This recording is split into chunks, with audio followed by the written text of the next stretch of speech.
손잡고 서로 인사하며 축복하겠습니다. 복음의 능력을 누리시길 바랍니다. 예수님의 십자가의 승리는 당신의 승리입니다. 새해 복 많이 받으시기 바랍니다. 모이는 교회, 전도하는 교회. 아멘. 우리 교회는 모이는 교회, 전도하는 교회입니다. 서로 힘써 모이시기를, 또 힘써 전도하시기를 꼭 부탁을 드립니다. 모이는 교회 해놓고 내가 빠져버리면 어떻게 되겠습니까? 안 되죠?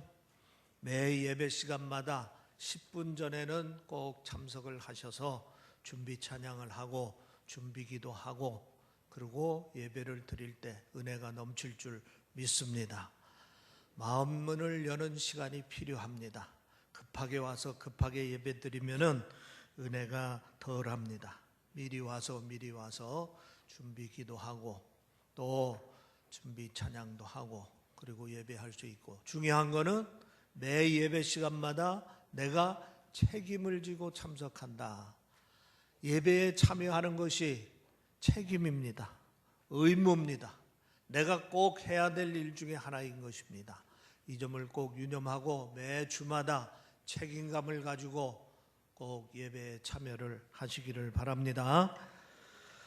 자, 오늘 본문에 보면은 너희는 거룩하라, 너희는 거룩하라 이렇게 말씀하고 계십니다. 이것은 하나님께서 하나님의 백성에게 주신 명령입니다. 하나님의 백성은 이 명령을 반드시 지켜야 될 의무가 있는 것입니다. 따라서 합시다. 너희는 거룩하라. 우리는 거룩해야 될 의무가 있다, 이런 얘기입니다.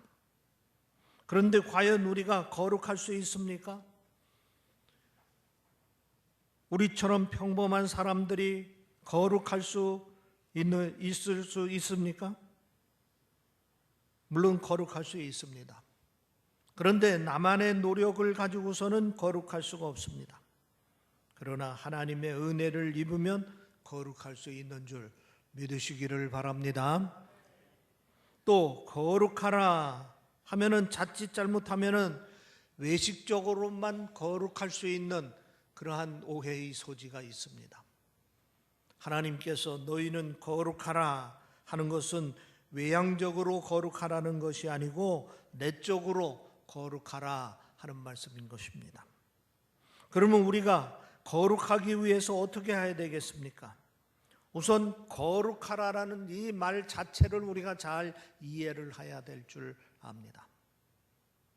일반적으로 거룩은 성스러운 상태나 행위로 이해를 합니다.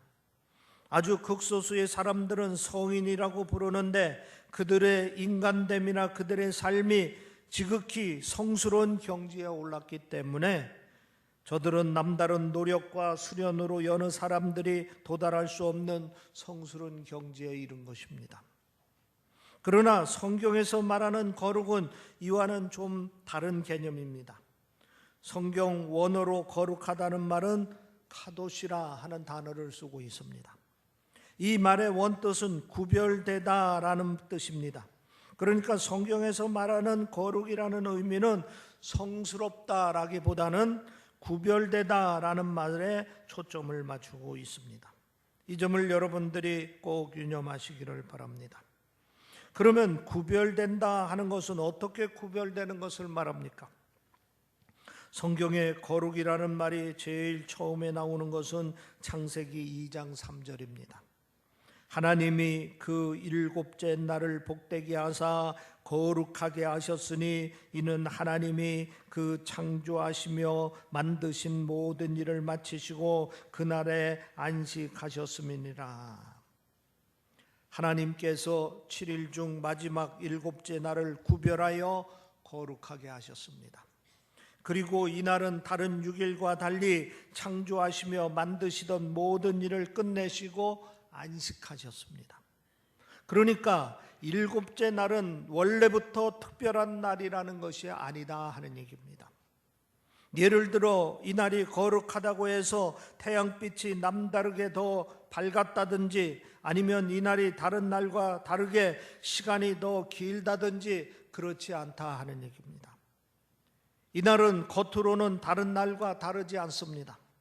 그러나 이날이 다른 날과 구별되는 점이 두 가지 점에서 있습니다. 하나는 뭐냐? 하나님께서 이 날을 선택하셨다 하는 것입니다. 원래 이 날은 남다라서 구별된 것이 아닙니다. 하나님께서 선택하셨기 때문에 구별된 것입니다. 또 다른 하나는 하나님께서 이 날을 특별하게 대하셨다 하는 것입니다. 하나님께서 이 날에는 다른 날과 달리 일하지 않으시고 안식하셨습니다. 이 날은 특별한 일을 행하신 것입니다. 이 점은 출애굽기 3장 5절에서도 확인할 수 있습니다. 하나님이 이르시되 이리로 가까이 오지 말라. 내가 선 곳은 거룩한 땅이니 내 발에서 신을 벗으라. 하나님께서 호렙산에서 모세를 부를 때에 하신 말씀입니다. 하나님께서 모세가 있는 그 장소를 거룩하다 구별하셨습니다. 원래 그곳은 특별한 다른 곳이 아닙니다. 호렙산 주변에서 찾아보기 힘든 아주 특별한 경치가 펼쳐지는 곳도 아닙니다. 또 그곳에 값진 보석들로 가득 단 곳도 아닙니다. 그곳은 아주 평범한 호렙산 기슭의 어느 지점을 말하는 것입니다. 거기 호렙산 주변에 어디서나 쉽게 볼 수 있는 가시떨기 나무도 있습니다. 그러나 이곳이 다른 곳과 구별되는 점은 두 가지 점입니다. 하나는 뭐냐? 하나님께서 그곳을 선택하셨다 하는 얘기입니다. 왜 하필이면 이곳을 선택했는지 우리는 모릅니다. 전적으로 하나님께서 선택하셨습니다. 또 다른 하나는 하나님께서 이곳을 특별하게 대하셨다 하는 얘기입니다. 그렇기 때문에 그곳이 거룩한 곳이다 이렇게 말씀하시는 것입니다. 이곳에서 모세와 하나님이 만났었습니다. 그리고 모세를 통하여 위대한 구원의 역사를 시작했습니다. 이곳에서 특별한 일을 시작하신 것입니다. 이와 같이 성경이 말하는 거룩은 일반 사람들이 생각하는 거룩과 그 의미가 다릅니다. 일반적으로 거룩은 어떤 사람, 어떤 장소, 어떤 물건이 그 자체로 성스러울 때 사용하는 말로 오해하기 쉬운데, 그러나 성경에서는 이 거룩이라는 것은 어떤 사람, 어떤 장소, 어떤 물건이 하나님에 의해서 구별될 때 사용하는 말입니다. 우리 믿음의 사람들을 성도라 합니다. 거룩한 사람들이라 하는 뜻입니다. 로마서 1장 7절 말씀에 보면 이렇게 말씀하고 있습니다. 로마에서 하나님의 사랑을 받고 성도로 부르심을 받은 모든 자에게 하나님 우리 아버지와 주 예수 그리스도로부터 은혜와 평강이 있기를 원하노라. 이 말씀은 사도 바울이 로마 교인들을 축복하는 말씀입니다. 여기에 로마 교인들을 성도라 부르고 있습니다. 그러니까 원래부터 로마 교인들이 거룩한 사람들이 아니었는데 이제 거룩한 사람으로 부름을 받았다 하는 것입니다. 그러니까 원래부터 거룩한 사람은 없습니다. 모두가 다 죄인입니다. 그러나 하나님께서 믿음의 사람들을 선택하시어 거룩한 사람이 되도록 하신 것입니다. 여러분, 오늘 저와 여러분도 성도입니다. 거룩한 사람들입니다.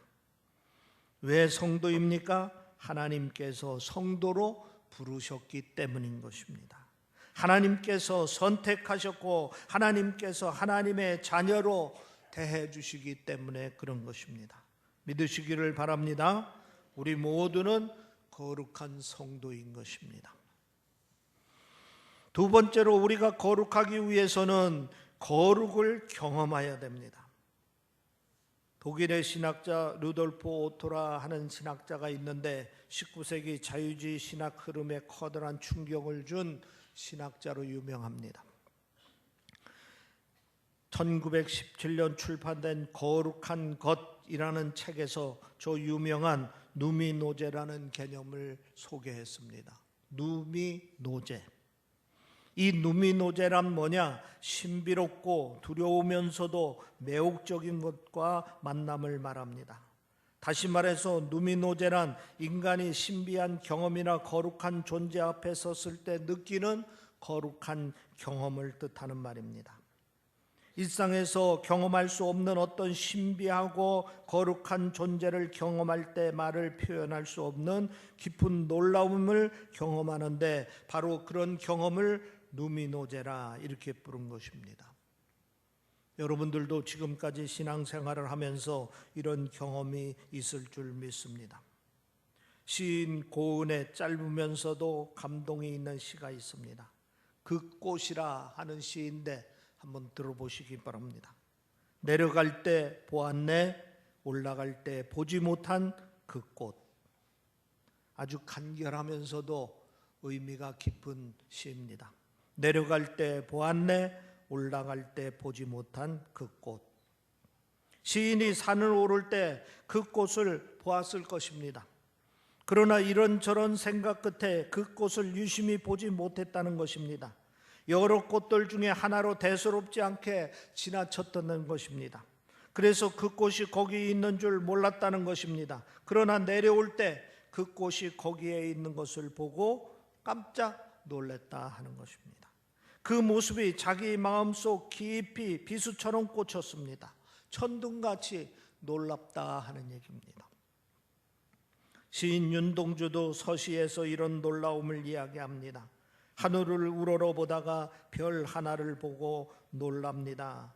잎새에 있는 바람을 느끼며 놀랍니다. 우리 성도들은 하나님의 임재 앞에 천둥처럼 놀랍니다. 바로 그 놀램이 누미노제의 경험인 것입니다. 우리는 이 누미노제 경험을 꼭 해야 됩니다. 신앙생활을 하면서 하나님이 나의 하나님임을 경험해야 됩니다. 하나님은 나를 사랑하시는 사랑의 하나님임을 꼭 경험해야 됩니다. 하나님이 살아계심을 꼭 경험해야 되는 것입니다. 무슨 이야기인지 이해가 잘 안 되시는 분들도 있을 겁니다. 여러분, 이 이야기를 들으면 조금 이해가 될 겁니다. 이사야서 6장에 보면은 이사야 선지자가 바로 누미노제를 체험하는 이야기를 기록하고 있습니다. 이사야가 하나님 성전에서 하나님의 거룩한 임재를 경험했습니다. 그리고 5절에 두렵고 놀란 체험을 이렇게 기록해 놓았습니다. 그때에 내가 말하되 화로다 나여 망하게 되도다. 나는 입술이 부정한 사람이여 나는 입술이 부정한 백성 중에 거주하면서 만군의 여호와이신 왕을 배웠음이로다. 이사야 선지자는 언제처럼 그저 하나님의 성전에서 기도하고 있었습니다. 그런데 이날은 다른 날과 달랐답니다. 환상 가운데 하나님의 임재를 깊이 경험하게 된 것입니다. 과거에 경험하지 못했던 천둥 같은 두려움이 밀려오는 것을 느꼈던 것입니다. 또 누가복음 5장에 보면 베드로가 이런 누미노제 경험을 한 이야기를 기록하고 있습니다. 베드로가 평상시와 같이 고기잡이를 마치고 그물을 싣고 있는데 예수님께서 가까이 오셨습니다. 자기 배에 오르셔서 말씀을 하십니다. 한참 말씀하시더니 갑자기 깊은 데 가서 그물을 내리라 말씀을 하십니다. 밤새 고기를 잡았지만은 허탕친 상황입니다. 지금은 물때가 맞지를 않기 때문에 고기를 잡을 때가 아닙니다. 또 깊은 곳에는 물이 차기 때문에 고기가 없는 겁니다. 그 호숫가에서 자란 베드로가 그걸 모를 리가 없습니다. 그런데 예수님께서 말씀하셨기 때문에 순종하는 마음으로 그물을 내렸습니다. 그런데 웬일입니까? 그물이 찢어지도록 고기가 잡혔던 것입니다. 많은 고기를 잡힌 것을 보고 거기에 있던 모든 사람들이 다 기뻐합니다. 그런데 베드로는 그 고기를 많이 잡은 것으로 끝난 것이 아니라 거기서 예수님을 발견하게 되시는 것입니다. 예수가 메시아요 그리스도임을 깨닫겠습니다. 그래서 그는 예수님 앞에 엎드립니다. 그리고 예수님 무릎 앞에 이렇게 고백합니다. 주여 나를 떠나소서 나는 죄인이로소이다. 하나님의 위대하심을 발견하고 하나님의 위대하신 앞에 자기 자신은 정말 보잘것없는 존재라는 사실을 발견하게 된 것입니다. 이런 경험을 통하여서 베드로가 예수님의 선택받은 제자가 되어서 훗날 수제자로 쓰임을 받게 되는 것을 우리가 보게 되는 것입니다. 우리가 신앙생활을 하면서 이런 경험을 꼭 해야 됩니다. 하나님의 거룩하신 임재를 경험하고 또 하나님의 그 크신 사랑을 경험하고 하나님의 그 무서운 권위를 경험하고 이런 경험들을 통하여서 우리는 하나님을 새롭게 만날 수가 있게 되는 것입니다. 특별히 우리는 예배 자리에서 하나님의 임재를 체험해야 됩니다. 육안으로 보이지는 않지만은 하나님께서 이 자리에 계신 것을 우리가 영안을 열고 바라볼 수 있어야 하는 것입니다. 예배를 드리면서 이사야가 체험했던 그런 놀라운 경험을 해야 되는 것입니다. 베드로가 체험했던 그 놀라운 깨달음을 체험해야 하는 것입니다. 그리고 모세가 체험했던 마음의 뜨거움을 체험해야 하는 것입니다. 또 우리는 말씀 앞에 설 때에 하나님의 임재를 경험해야 되는 것입니다. 마음속에 울려오는 하나님의 음성을 들어야 합니다. 그리고 기도 가운데 하나님의 임재를 체험해야 됩니다. 내 기도가 하늘에 상달되었고 하나님께서는 내 기도에 반드시 응답해 주신다는 확신을 가지게 되는 것입니다. 이런 체험을 하고 나면 우리는 하나님의 거룩한 백성으로 거듭나게 되는 것을 볼 수가 있습니다. 이런 경험을 우리는 성령 체험이다 이렇게 표현하는 분들도 있습니다. 아무튼 하나님과 나와의 이런 직접적인 만남의 경험을 통하여서 우리는 하나님의 거룩한 백성으로 거듭나게 되는 것입니다. 여러분에게도 이런 경험이 꼭 있기를 주의 이름으로 축원합니다. 그 다음에 세 번째로 우리가 거룩하려면 우리 자신이 거룩을 이루어야 됩니다. 오늘 본문에 보면은 거룩을 이루어가는 구체적인 방법을 기록해 놓았습니다. 레위기 19장 3절 이하의 말씀에 보면은 우리가 거룩하기 위하여 해야 할 일을 말하고 있습니다. 내 부모를 경외하고 안식일을 지키라 그랬습니다.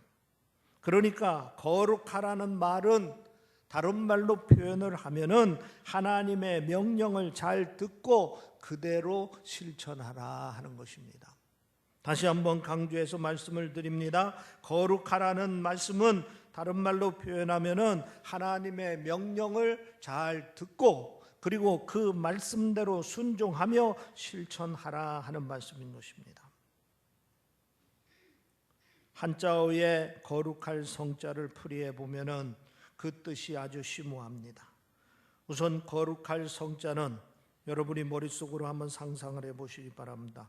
귀자와 그리고 입구자와 그리고 곧은 줄기 정자로 이루어졌습니다. 그러니까 거룩하다는 것은 듣고 말하는 것이 곧은 줄기처럼 곧아야 한다 하는 것입니다. 거룩하려면 우선 하나님의 말씀을 우리가 올바로 잘 들어야 합니다. 그리고 그 말씀을 올바로 잘 말할 수 있어야 합니다. 나아가서는 그 말씀을 그대로 실천하며 살아야 된다 하는 것입니다. 그런데 오늘 본문 말씀의 명령을 살펴보면은 그 핵심 메시지는 너희 자신을 구별하라 하는 말씀인 것입니다. 하나님께서 우리를 구별하여 거룩한 성도로 세웠으니 이제 우리가 거룩한 성도로서 이 세상에서 우리 자신을 구별해야 한다 하는 것입니다. 출애굽기 3장 5절 말씀을 다시 한번 말씀드립니다. 하나님이 이르시되 이리로 가까이 오지 말라. 내가 선 곳은 거룩한 땅이니 내 발에서 신을 벗으라. 하나님께서 모세를 만나신 그 자리를 거룩한 땅으로 구별했다 그랬습니다. 그리고 이제 모세를 거룩한 사람으로 구별하시고자 했던 것입니다. 이때 하나님께서 모세에게 이렇게 말씀하십니다. 내 발에서 내 신을 벗으라. 여기서 발은 모세의 과거의 삶을 상징하는 것입니다. 그가 그 발로 인생을 걸어왔습니다. 과거 40년은 바로의 궁전에서 공주의 아들로 살아왔습니다. 그리고 40년은 미디안 광야에서 양치기 목자로 살았습니다. 그러니까 세상 한복판에서 세상 사람들과 다름없이 살았다 하는 것입니다. 이제는 발에서 신을 벗으라 하는 것은 이제 세상에서 자신을 구별하라 하는 말씀인 것입니다. 우리가 세상 한복판에서 살아가지만은 이 세상 사람들이 살아가는 삶의 모습에서 돌아서야 합니다. 죄의 길에서 돌아서야 합니다. 음란의 길에서 돌아서야 합니다. 거짓의 길에서 돌아서야 합니다. 부정부패의 길에서 돌아서야 됩니다. 어떤 유혹이 있고 위협이 있어도 돌아서야 된다 하는 것입니다. 그럴 때 우리는 거룩해질 수가 있는 것입니다. 송건호 씨가 쓴 한국 현대사 인물놀이라는 책이 있습니다. 이 책에서 저자는 특히 처음에 독립운동에 참여했던 사람들이 나중에 두 가지로 나뉘어 평가됨을 지적하고 있습니다. 끝까지 독립운동가로 남아있는 사람이 있는가 하면은 나중에 변절이 되어서 친일파가 된 사람들이 있다 하는 것입니다. 그러면서 왜 이렇게 나뉘게 되었는지 자기 나름대로 독특한 판단을 해서 정리를 합니다. 바로 역사의 길을 걸은 사람과 현실의 길을 걸은 사람으로 구별을 했던 것입니다. 역사의 길을 간 사람들은 현실과 타협하지 않고 고난 가운데 뜻을 지킨 데 비해서 현실로 간 사람들은 고난 앞에 굴복하여 현실과 타협해서 친일파로 변질이 되었던 것입니다. 이것을 성경적인 관점에서 해석하면은 역사의 길을 간 사람이란 끝까지 거룩을 추구한 사람들을 말합니다. 어떤 유혹이 있고 위협이 있어도 끝까지 거룩의 길을 간 사람입니다. 그러나 현실의 길을 간 사람이라는 것은 후에 거룩을 추구하는 일을 포기한 사람들을 말하는 것입니다. 여러분, 우리 성도들은 하나님께서 거룩한 사람으로 구별해 놓았습니다. 그러기에 거룩한 사람이 되기 위하여 믿고 노력해야 됩니다. 우선 하나님 앞에 거룩을 경험하고 살아야 합니다. 그리고 이제 우리가 우리 자신을 거룩한 사람으로 구별해 놓아야 됩니다.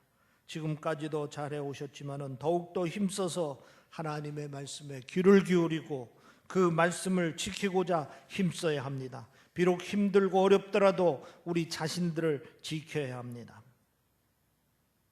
하나님은 너희는 거룩하라 명령을 하고 계십니다. 여러분 모두 이 명령에 순종해서 하나님의 거룩한 백성이 되기를 주의 이름으로 축원합니다. 기도하겠습니다. 아멘. 할렐루야. 아버지 하나님 감사합니다. 감사합니다.